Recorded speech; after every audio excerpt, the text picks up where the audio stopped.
له خطابي وكتابتي نحت له ولي منه البشارات انطحت أجبتني يا عالما لا يخفى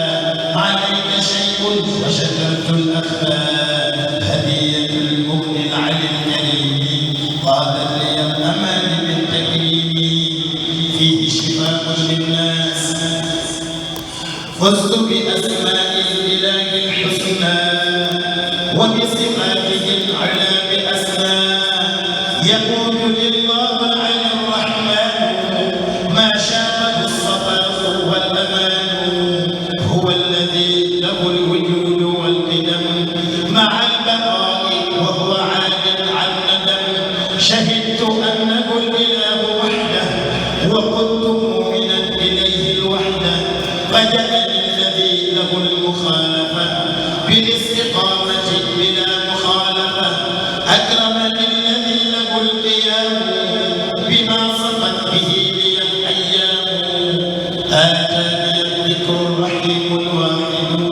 وسرمد المحال غيري جاحد لمن له القدرة والإرادة كلي والإيمان صفاء أراده لمن له العلم مع الحياة والسمع مع بصره حياتي ناداني الذي له الكلام الملك القدوس والسلام أنالني المهيمن المؤمن ما به أماني بجنانه نما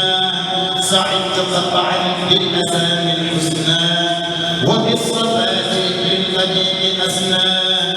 ليجزيهم لوجهك الكريم أوصل الجزاء لصحب من له كتبت رجزاء يا رب خل بالرضا الأكبر لصاحب الصدق إمام الكبرى